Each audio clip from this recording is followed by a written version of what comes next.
NTSC 10th परीक्षा देणाऱ्या सर्व विद्यार्थ्यांसाठी हा व्हिडिओ अतिशय महत्त्वाचा आहे। आपण ही परीक्षेची तयारी करत असाल तर सॅटमध्ये 100 पैकी 100 मार्क कसे मिळवावेत, कोणते पुस्तक घ्यावीत, अभ्यास कसा करावा याची संपूर्ण माहिती पाहूया या व्हिडिओमध्ये।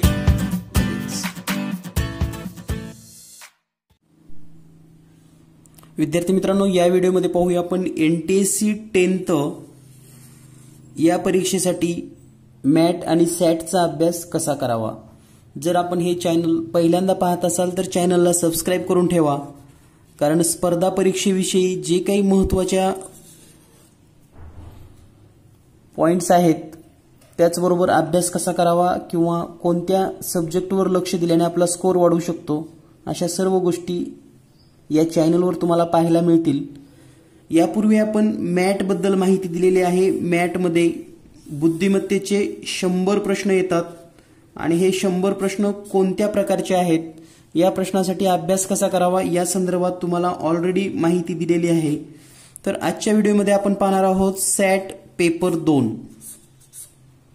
जो की स्कोरिंगसाठी अतिशय महत्त्वाचा विषय आहे आणि याला जर आपण योग्य पद्धतीने अभ्यास केला तर नक्कीच तुम्हाला सॅट मध्ये 100 पैकी 90 मार्क घेता येतात। जे विद्यार्थी नवीन आहेत त्यांच्यासाठी NTSC 10th ही परीक्षा नेमकं काय आहे, NTSC 10th परीक्षा पास झाल्यानंतर काय फायदे होतात आणि या परीक्षेचं स्वरूप काय आहे ते पण आपण या व्हिडिओमध्ये पाहणार आहोत। तर पाहत रहा। सॅट पेपर संपूर्ण 100 पैकी 100 मार्क घेण्यासाठी कोणत्या विषयाचा अभ्यास करावा त्यापूर्वी आपण समजून घेऊयात NTSC 10th परीक्षा आणि याच्या काही स्टेप। तर NTSC ही परीक्षा 10th मध्ये असलेल्या कोणत्याही विद्यार्थ्यांना देता येते। नॅशनल टॅलेंट सर्च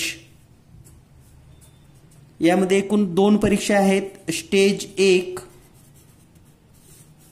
आणि दुसरी स्टेज 2। स्टेज 1 ही जी परीक्षा आहे ही परीक्षा स्टेट लेवलला असते। स्टेट लेवल म्हणजे जसे की आपण जर महाराष्ट्रामध्ये राहत असाल तर महाराष्ट्रामध्ये ही परीक्षा होते आणि संपूर्ण भारतामध्ये प्रत्येक राज्यातून काही विद्यार्थी संख्या निश्चित केलेली आहे। त्याप्रमाणे आपण जर महाराष्ट्राचा विचार केला तर महाराष्ट्रामध्ये स्टेज 1 साठी 750, थोडी संख्या जास्त आहे पण मी एक अंदाजे सांगतोय तुम्हाला, 750 विद्यार्थ्यांचं सिलेक्शन होतं। या सिलेक्शन मध्ये सुद्धा जसे की ओपन, SC, ST, हँडिकॅप या सर्व विद्यार्थ्यांना आरक्षण किंवा त्या पद्धतीने जागा व्हॅकंट असतात। ज्या 750 विद्यार्थ्यांचं सिलेक्शन होतं हे मेरिट प्रमाणे येतात पूर्ण, आणि 750 मध्ये जर तुम्ही आलात तर तुम्हाला सेकंड स्टेजची परीक्षा देता येते। म्हणजे संपूर्ण भारतातून असे प्रत्येक राज्यातून जे विद्यार्थी पुढे येतात त्या सर्वांची परीक्षा ही स्टेट लेवलची परीक्षा होते आणि स्टेट लेवलची परीक्षा आणि स्टेज 1 यामध्ये किमान 6 महिन्याचं अंतर असतं, म्हणजे 6 महिने तुम्हाला अभ्यासाला मिळतात। यामध्ये एकूण 2000 विद्यार्थ्यांची निवड होते। 2000 student select from stage number 2, म्हणजे दुसऱ्या स्टेजमध्ये 2000 विद्यार्थ्यांची निवड होते आणि या 2000 विद्यार्थ्यांना जे काही बेनिफिट आहेत, एक तर तुम्ही NTSC पास झालात म्हणजे खूप मोठं तुमचं नाव आहे किंवा तुमचा जो काही बघण्याचा दृष्टिकोन आहे तुमच्याकडे तो वाढतो। त्याचबरोबर आर्थिक मदतीचा जर विचार केला तर तुम्ही 11वी आणि 12वी मध्ये शिकत असाल पुढे तर तुम्हाला महिना 1250 रुपये शिष्यवृत्ती मिळते पर मंथ।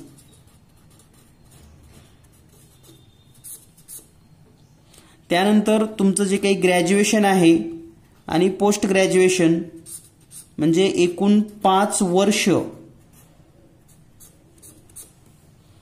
2000 रुपये पर मंथ शिष्यवृत्ती मिळते। म्हणजे फायनान्शियल सुद्धा तुम्हाला चांगल्या पद्धतीचा सपोर्ट या परीक्षा पास झाल्यामुळे होणार आहे। तर अतिशय महत्त्वाची अशी ही परीक्षा आहे आणि या परीक्षेमध्ये यापूर्वीही आपण मॅट या घटकाबद्दल पाहिलेलं आहे. तर आजच्या व्हिडिओमध्ये सॅट आणि सॅटचा अभ्यास नेमका कसा करावा हे आपण फक्त पाहणार आहोत. तुम्हाला जर मॅटचा व्हिडिओ पाहायचा असेल तर डिस्क्रिप्शन लिंकमध्ये सुद्धा दिलेला आहे. तर पहा, सॅटचा अभ्यास करत असताना सॅटमधील विषय समजून घेऊयात.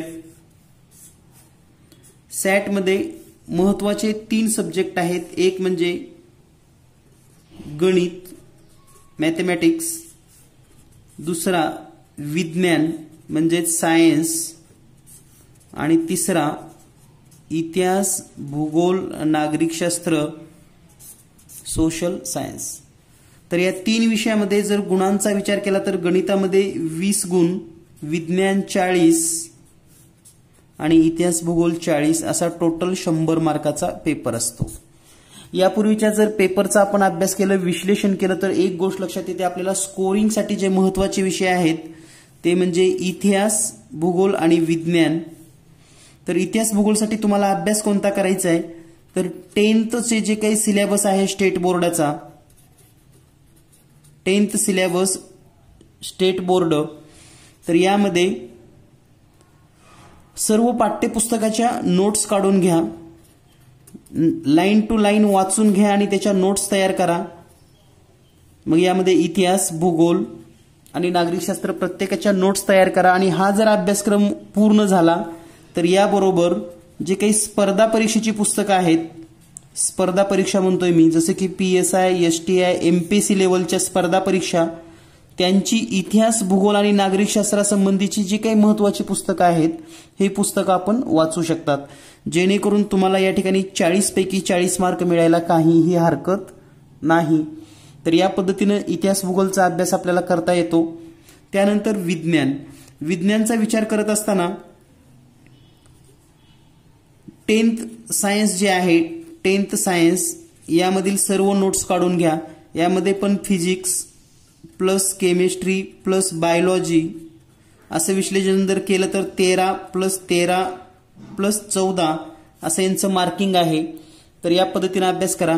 आणि विज्ञानमध्ये 9th and 8th या पण वर्गातील गणिताच्या नोट्स तुमच्याकडे तयार असल्या पाहिजेत, कारण फक्त 10वीवरच येतील असं नाही, कारण विज्ञान हे अगदी 8वीपासून चांगल्या पद्धतीने आपल्याला देण्यात आलेलं आहे.